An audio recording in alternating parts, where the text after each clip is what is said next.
అందరికీ నమస్కారం అండి. ఈరోజు ఈ వీడియో ఏంటంటే చాలా రోజుల నుంచి ఈ వీడియో చేద్దాం అనుకుంటున్నాను. చాలా మంది పేషెంట్లు కూడా నన్ను అడిగారు. నాకు కూడా ఈ టాపిక్ మీద వీడియో చేయాలని ఎప్పటి నుంచో ఉంది. అదేంటంటే బియర్డ్ ట్రాన్స్ప్లాంట్ అన్నమాట. ఇక్కడ బియర్డ్ ట్రాన్స్ప్లాంట్ అన్న వెంటనే చాలా మందికి కన్ఫ్యూజన్ ఏమొస్తుందంటే beard to scalp to beard అనేది చాలా మందికి వచ్చే డౌట్. అయితే ఇక్కడ మనము బియర్డ్ పైన హెయిర్ ట్రాన్స్ప్లాంట్ గురించి మాట్లాడుకోవడం లేదు. బియర్డ్ టు స్కాల్ప్ అంటే బియర్డ్ నుంచి గ్రాఫ్ట్స్ తీసి స్కాల్ప్లో పెట్టడం అనమాట. దాని గురించి మాట్లాడదాము. బియర్డ్కి ట్రాన్స్ప్లాంట్ చేయాల్సి వస్తే అది వేరే వీడియో చేద్దాము. ఇప్పుడు ఈ టాపిక్లో మనము బియర్డ్ ట్రాన్స్ప్లాంట్ గురించి మాట్లాడడంలే. బియర్డ్లో తీసిన గ్రాఫ్ట్స్ స్కాల్ప్లో ఇంప్లాంట్ చేయడం అంటే ఇక్కడంతా తీసుకొని స్కాల్ప్లో ఇంప్లాంట్ చేయడం. అది ఆ బియర్డ్ గ్రాఫ్ట్స్ క్వాలిటీ ఏంటి, ఎప్పుడు బియర్డ్ గ్రాఫ్ట్స్ మనం చేయాలి, ఎన్ని చేయొచ్చు ఒక సెషన్లో, ఒకవేళ గ్రాఫ్ట్ తీసుకుంటే ఏ భాగంలో తీసుకోవాలి, ఎక్కడ ఇంప్లాంట్ చేయాలి, ఎందుకు, ఇవన్నీ కొంచెం డీటెయిల్స్గా మనము మాట్లాడదాం ఉద్దేశంలో ఈ బియర్డ్ గురించి ట్రాన్స్ప్లాంట్ వీడియో చేయడం జరిగింది. ఈ వీడియో ఎండ్ వరకు చూస్తే మీకు బేసిక్ డీటెయిల్స్ బియర్డ్ నుంచి గ్రాఫ్ట్స్ ఏ విధంగా తీసుకోవాలి ఏంటి అని మీకు అర్థమవుతుంది అన్నమాట.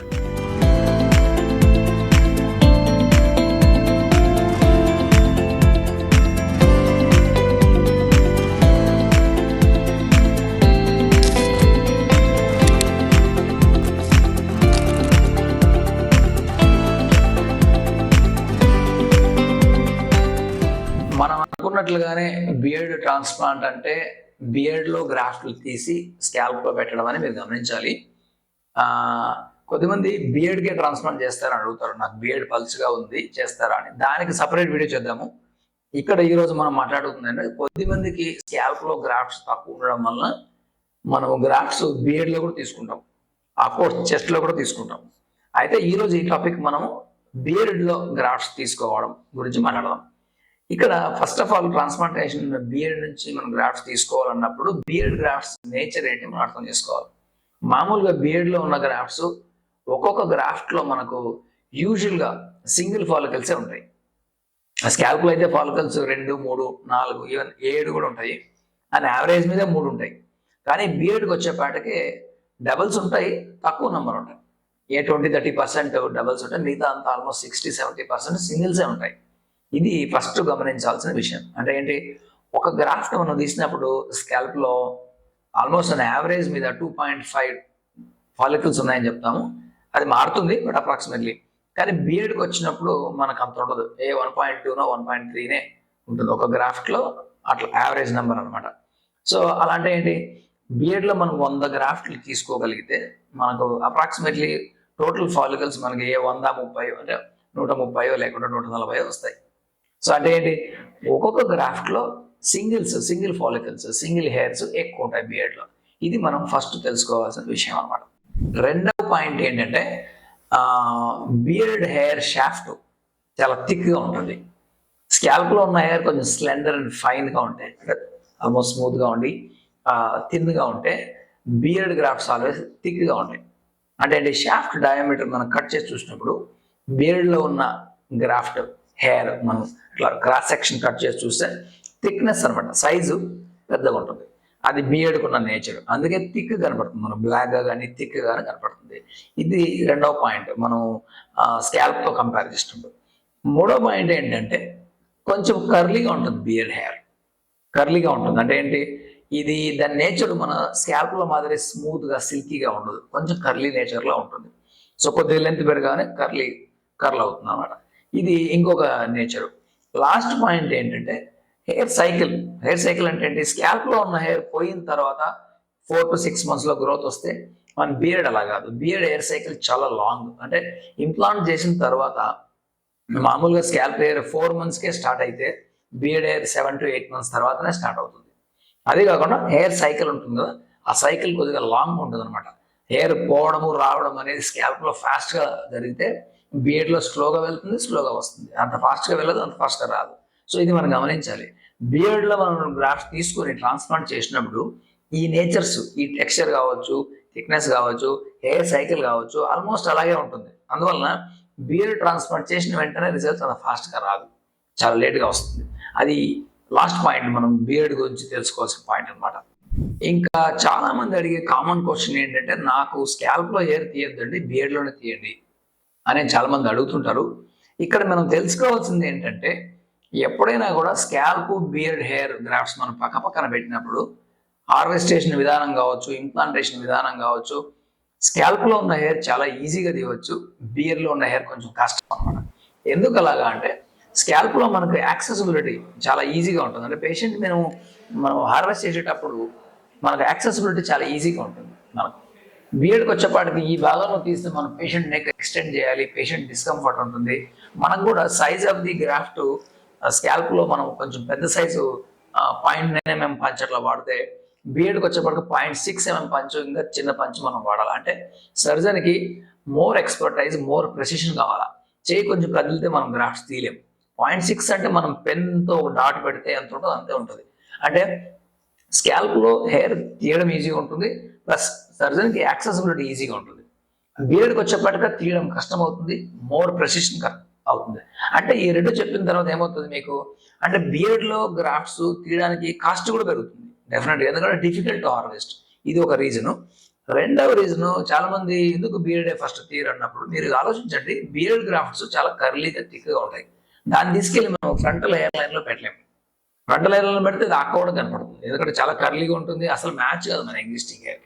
అందువల్ల బియర్డ్ స్కాల్ప్ వదిలేసి మన బియర్డ్కి ఇమీడియట్ పోవడం అనేది మంచిది కాదు, ఈ రెండు రీజన్స్ వల్ల. మూడవది ఏంటంటే, ఇమాజిన్ మనకు 2000 గ్రాఫ్ట్స్ కావాలనుకోండి, బియర్డ్ లో అనే గ్రాఫ్ట్ మనం తీసేసి ఇక్కడ పెట్టేస్తే, మీకు స్కాల్ప్ లో హెయిర్ ఉన్నప్పుడు బియర్డ్కి వెళ్ళడం మనకు మంచిది కదా, ఎందుకంటే ఇక్కడ మీకు బియర్డ్ స్టైల్ కూడా ఇంపార్టెంట్ కదా. కాబట్టి బియర్డ్ గ్రాఫ్ట్స్ మనము ఓన్లీ స్కాల్ప్ లో హెయిర్ ఇంకా లేదు, స్కాల్ప్ లో మనం కొన్ని తీసినాము ఇంకా లేవు అన్నప్పుడు నెక్స్ట్ మనం బియర్డ్ గ్రాఫ్ట్స్కి వెళ్ళాలి. డైరెక్ట్ గా బియర్డ్ గ్రాఫ్ట్స్కి వెళ్తే నాకు తెలిసినంత ఎవరికి ఉపయోగం ఉండదు. మరి బియర్డ్ గ్రాఫ్ట్స్ కర్లీగా ఉన్నప్పుడు, డిఫికల్ట్ హార్వెస్ట్ అయినప్పుడు ఎప్పుడు మనం బియర్డ్ గ్రాఫ్ట్స్ కన్సిడర్ చేయాలి? మరి బియర్డ్ నుంచి గ్రాఫ్ట్ తీసి ఎక్కడ పెట్టాలి చాలా మంది అడుగుతారు. మళ్ళీ ఇక్కడ మనం గమనించాల్సింది ఏంటంటే, ఒక పేషెంట్కి 6000 గ్రాఫ్ట్స్ కావాలనుకోండి, కానీ మనకు స్కాల్ప్ లో ఓన్లీ 4000 గ్రాఫ్ట్సే ఉన్నాయనుకోండి, అప్పుడు 2000 గ్రాఫ్ట్స్ మనం బియర్డ్ నుంచి తీసుకుంటాం. ఇక్కడ మనం ఏం చేయాలంటే, ఫ్రంటల్ హెయిర్ లైన్ కావచ్చు, లేక మనకు సుడిలో ఈ క్రౌన్ ఏరియాలో సుడి ఉంటుంది కదా, సుడిలో మనం కంపల్సరిగా స్కాల్ప్ గ్రాఫ్ట్సే వాడాలి, లేకుంటే మనకు ఆ న్యాచురల్నెస్ రాదు. సో మధ్యలో మనకి మిడ్ స్కాల్ప్ లో combination of beard and scalp grafts వాడచ్చు. అంటే ఏంటి, ఫస్ట్ డే మనం హెయిర్ లైన్ పెట్టుకొని బ్యాక్ సైడ్ క్రౌన్ లో పెట్టుకున్న తర్వాత మధ్య స్కాల్ప్ లో స్కాల్ప్ గ్రాఫ్ట్స్ తో పాటు మనం బియర్డ్ కలిపి ఒకటి స్కాల్ప్ ఇంప్లాంట్ చేస్తే ఒకటి బియర్డ్ గ్రాఫ్ట్స్ అట్లా వేసుకోవచ్చు, లేదా కంప్లీట్ మిడ్ స్కాల్ప్ లో కూడా మనం బియర్డ్ వేసుకోవచ్చు. అట్లాంటి టైంలో అంటే 4000 గ్రాఫ్ట్స్ స్కాల్ప్ లోనో మరియు 2000 గ్రాఫ్ట్స్ బియర్డ్ లో తీసుకొని 6000 మనం అవసరమైనప్పుడు ఆ విధంగా మనం ప్లాన్ చేయొచ్చు. అంటే కాంబినేషన్ ఆఫ్ స్కాల్ప్ గ్రాఫ్ట్స్ తో కానీ మిడ్ స్కాల్ప్ లో కానీ మనం బియర్డ్ వేసుకోవచ్చు. ఇది ఒక సందర్భం. రెండవ సందర్భం ఏంటంటే, కొద్ది మందికి ఇప్పుడు సపోజ్ ఈరోజు మనకు ఫస్ట్ డే స్కాల్ప్ లో గ్రాఫ్ట్స్ తీసాము, 8 months తర్వాత డెన్సిటీ అవసరమైంది, తర్వాత స్కాల్ప్ లో గ్రాఫ్ట్స్ లేవు అనుకోండి. అలాంటప్పుడు ఏం చేస్తాము, ఆల్రెడీ మనకు ఒక థిన్ డెన్సిటీ వచ్చి ఉంటుంది ట్రాన్స్ప్లాంట్ లో, మధ్య మధ్యలో గ్యాప్స్ ఉంటాయి కదా, ఆ గ్యాప్స్ లో బియర్డ్ గ్రాఫ్ట్స్ ఇంప్లాంట్ చేస్తే డెన్సిటీ చాలా బాగా వస్తుంది.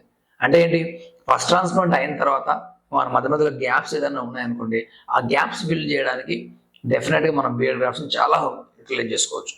అసలే స్కాల్ప్ గ్రాఫ్ట్స్ లేకుండా ఉత్త బియర్డ్ గ్రాఫ్ట్స్ పెడితే మనకు న్యాచురల్ గా ఉండదు. కాబట్టి బియర్డ్ గ్రాఫ్ట్స్ మనం యూటిలైజ్ చేసుకోవాలంటే ఎంతో కొంత మనకు స్కాల్ప్ గ్రాఫ్ట్స్ కూడా మనకు ఉండాలి. ఓన్లీ 20-30% ఆఫ్ దిస్ గ్రాఫ్ట్స్ మనం అక్కడ వాడుకోవచ్చు, కానీ మొత్తం బియర్డ్ తీసి మనం పెట్టే ట్రాన్స్ప్లాంట్ అంతగా న్యాచురల్ గా ఉండదు. ఒకవేళ బియర్డ్ లో గ్రాఫ్ట్స్ మనం తీయాలనుకుంటే ఏ భాగంలో తీయాలి అనేది మనం గమనించాలి. ఎందుకంటే బియర్డ్ లో ఇక్కడ తీసుకోవచ్చు, ఇక్కడ తీసుకోవచ్చు, ఇక్కడ తీసుకోవచ్చు, ఇక్కడ కూడా తీసుకోవచ్చు. మామూలుగా షేడ్ ఏరియా అంటే బిలో మ్యాండిబుల్, ఈ చిన్న కింద అయితే మనకు తీసుకుంటే మంచి ఏరియా, ఎందుకంటే ఇక్కడ మనకు మార్క్స్ కానీ ఏం కనపడవు. బియర్డ్ లో డెన్సిటీ మనకు తగ్గినా కూడా ఈ భాగంలో మనం తీసుకుంటే ఎటువంటి మీకు కనపడదు. ఒకేసారి మనం ఇక్కడ తీసామనుకోండి, ఇక్కడ తగ్గిపోయే ప్రమాదం ఉంది, ఇటు పక్క ఎక్కువ ఉండే ప్రమాదం ఉంది. లేకుంటే ఇక్కడ మనకి చెవు పక్కన ఫేషియల్ నర్వ్స్ బయటకు వస్తాయి కాబట్టి చెవు దగ్గర అంతా తీయకూడదు. చాలా మంది అవన్నీ తెలియక ఇక్కడ తీస్తారు ఫస్ట్, అట్లా కాదు. సో మనకు ఈ షేడ్ ఏరియాలో ఎందుకు తీసుకోవాలి, ఫస్ట్ ఆఫ్ ఆల్ మనకి కాస్మెటిక్ పర్పస్ గా అక్కడ మనకి డెన్సిటీ తగ్గినా కూడా ఎవరు గమనించరు, మనకు అంతగా అసలు స్కార్స్ కనపడవు, కాబట్టి ఈ ఏరియా ప్రిఫర్డ్ ఫస్ట్. నెక్స్ట్ మనం జాగ్రత్తగా ఈ బోత్ సైడ్స్ తీసుకోవచ్చు నెక్స్ట్ సెషన్ లో. సో కాబట్టి ఈ ఏరియాలో తీసుకున్న గ్రాఫ్ట్స్ని ఫస్ట్ యూటిలైజ్ చేసుకున్న తర్వాతనే దానిపైన ఇంకా మనకు అవసరం ఉంటే సైడ్స్ మనం నెక్స్ట్ సెషన్లో తీసుకుంటాం. అది మామూలుగా ప్రిఫర్డ్ ఏరియా అనమాట. నెక్స్ట్ ఏంటంటే అసలు బియర్డ్లో ఎన్ని గ్రాఫ్ట్లు తీయచ్చు. యాక్చువల్గా ఈ క్వశ్చన్ ఏంటంటే బియర్డ్ సైజ్ బట్టి కూడా డిపెండ్ అవుతుంది. అప్రాక్సిమేట్గా మనం ఒక సెషన్లో 1500 to 2000 గ్రాఫ్ట్స్ తీసుకోవచ్చు. అంతకన్నా మనం పైన తీసుకోవచ్చు. కానీ ఏమవుతుందంటే బియర్డ్ కూడా డ్యామేజ్ అవుతుంది. మనకు పేషెంట్కి ఫ్యూచర్లో ఎటువంటి బియర్డ్ స్టైల్ కావాలనుకుంటున్నాడు, కంప్లీట్గా బియర్డ్ వద్దనుకుంటున్నాడా, లేకుంటే మేనేజబుల్ బియర్డ్ ఉండాలనుకుంటున్నాడా, అవన్నీ మనం ఆలోచించిన తర్వాత బియర్డ్లో ఉన్న గ్రాఫ్ట్స్ని హార్వెస్ట్ చేయాల్సి వస్తుంది. లేకపోతే ఆయనకు తల మీద పైన హెయిర్ ఉండదు, బియర్డ్లో కూడా హెయిర్ ఉండదు. చాలా మంది బియర్డ్ స్టైల్ ఇష్టం కాబట్టి అవన్నీ పేషెంట్తో డిస్కస్ చేసిన తర్వాతనే మనం ఎన్ని గ్రాఫ్ట్స్ హార్వెస్ట్ చేయాలని మనం క్యాలిక్యులేషన్ చేస్తాం. అదేవిధంగా పేషెంట్ ఫ్యూచర్ మనం బియర్డ్ స్టైల్ ఏంటి, గడ్డం ఏ విధంగా పెట్టుకుంటున్నాడు, ఆ స్టైల్ ఏంటి, ఎంత గ్రాఫ్ట్స్ అవసరం అని కూడా మనం ఆలోచన తీసుకోవాలి. మామూలుగా యావరేజ్ 1500 to 2000 గ్రాఫ్ట్స్ ఒక సెషన్లో మనం తీసుకోవచ్చు. Maximum number grafts depending on the beard size 3000 కూడా తీసుకోవచ్చు. ఒకే సెషన్లో అంత గ్రాఫ్ట్స్ తీయడం మంచిది కాదు. సో 1500 to 2000 తీసుకొని నెక్స్ట్ మళ్ళీ ఒక 6 months తర్వాత కావాలంటే ఇంకొన్ని గ్రాఫ్ట్స్ మనం తీసుకోవచ్చు. సెకండ్ టైంలో మనకు ఐడియా వస్తుంది ఎక్కడ మనకు డెన్సిటీ ఎక్కువ ఉంది, తక్కువ ఉంది, ఎంత తీసుకోవచ్చు అని ఐడియా ఉంటుంది. ఇది ముఖ్యమైన పాయింట్ అనమాట. ఇంకొంతమంది అడిగే ప్రశ్న ఏంటంటే బియర్డ్లో తీస్తే ఇది సెన్సిటివ్ ఏరియా కదా, ఏదైనా మార్క్స్ కనపడతాయా అని అడుగుతారు. యాక్చువల్గా ఏంటంటే బియర్డ్లో మనము జాగ్రత్తగా మంచి precise instruments, very finest instruments అంటే 0.6 mm అట్లా ఇన్స్ట్రుమెంట్స్ వాడగలిగితే బియర్డ్లో అసలు ఎటువంటి మార్క్స్ కనపడవు. నెక్స్ట్ డేకే మీకు న్యాచురల్గా ఉండిపోతుంది. మనకు ఫస్ట్ డే సెకండ్ డేకే కనుక్కోరు, ఇంట్లో వాళ్ళు కనుక్కోవడం లే. సో అంత న్యాచురల్గా చేయొచ్చు. సో బియర్డ్ ట్రాన్స్ప్లాంట్ హార్వెస్టేషన్ గురించి భయపడాల్సిన అవసరం అయితే ఏమీ లేదు. ఒకటి ఇంపార్టెంట్ ఏంటని లాస్ట్లో చెప్తాను బియర్డ్ ట్రాన్స్ప్లాంట్ గురించి. అయితే మార్క్స్ గురించి కానీ పెయిన్ గురించి కానీ మనం అంతగా భయపడాల్సింది ఏం లేదు. ఎందుకంటే తీసిన వెంటనే నెక్స్ట్ డేనే అసలు న్యాచురల్గా కనపడుతుంది. బియర్డ్లో ఎటువంటి డిఫెక్ట్ కనపడదు. Conclusion and important points to be noted ఏంటంటే బియర్డ్ ట్రాన్స్ప్లాంట్లో ఈ బియర్డ్ ట్రాన్స్ప్లాంట్ చేసేటప్పుడు మనం ఆల్రెడీ మాట్లాడుకున్నాం, చాలా ప్రెసిషన్ కావాలి. 0.6 mm అంటే అసలు చేతిలో డాక్టర్కి ఇట్లా వణుకుంది అనుకోండి, ఆయన సర్జరీ చేయలేడు. ఎందుకంటే అసలు 0.6 mm పంచ్ అంటే ఒక మిల్లీమీటర్ కూడా మనకు హ్యాండ్లో షేక్ ఉండకూడదు, లేకుంటే తీలేం దాన్ని, గ్రాఫ్ట్స్ని తీలేం. సో అందువల్ల అదే కాకుండా రెండవది ఏంటంటే ఈ నెక్ ఏరియాలో వెజల్స్, మంచి నర్వ్స్ చాలా పాస్ అవుతాయి కాబట్టి ఇక్కడ ఫేషియల్ నర్వ్స్ ఉంటాయి, ఇక్కడ ఇంపార్టెంట్ వెజల్స్ ఉంటాయి కాబట్టి సర్జికల్ అనాటమీ, మీ సర్జన్కు సర్జికల్ అనాటమీ బాగా తెలిసిన సర్జన్ దగ్గర చేసుకోవడం బెటర్. ఎందుకంటే హెడ్ అండ్ నెక్లో ఎక్కడ ఏ నర్వ్ ఉంటుంది, ఎక్కడ ఏ వెజల్ ఉంటుంది మీ సర్జన్కి బాగా తెలుస్తుంది. ఇది చాలా ఇంపార్టెంట్ పాయింట్. ఎవరికి పడితే వాళ్ళు ఫేస్లో ఏం ముట్టుకోకపోవడం మంచిది. ఎందుకంటే వెజల్ ఏదైనా డ్యామేజ్ చేసినా, నర్వ్ ఏదైనా డ్యామేజ్ చేసినా మొత్తానికి అసలు ఫ్లాప్ అయ్యే ప్రమాదం ఉంది. కాబట్టి నర్వ్స్, వెజల్స్ చాలా ఇంపార్టెంట్. కాబట్టి మంచి సర్జికల్ అనాటమీ తెలిసిన స్కిల్ సర్జన్ దగ్గర ఈ బియర్డ్ నుంచి గ్రాఫ్ట్స్ హార్వెస్ట్ చేసుకోవడం కానీ, బియర్డ్కి ఇంప్లాంట్ చేసుకోవడం కానీ చేసుకుంటే చాలా మంచిదని నేను చెప్తున్నాను. అదర్వైజ్ బియర్డ్ ట్రాన్స్ప్లాంట్ గురించి అంత భయపడాల్సింది ఏంటి. మరికొన్ని బియర్డ్ గురించి, మనం బియర్డ్ నుంచి ఏ విధంగా హార్వెస్ట్ చేయాలి ఏంటి అని దాని గురించి ఇంకొన్ని వీడియోస్ నేను చేస్తున్నాను. Thanks for watching our videos. మరికొన్ని వీడియోస్ బియర్డ్ మీద స్పెషల్గా నేను చేస్తాను, అవి కూడా వాచ్ చేయండి. మీకు బేసిక్ ఐడియా బియర్డ్ మీద మీకు ఎలా ఉంటుంది అనేది ఒక ఐడియా వస్తుంది. Thank you again.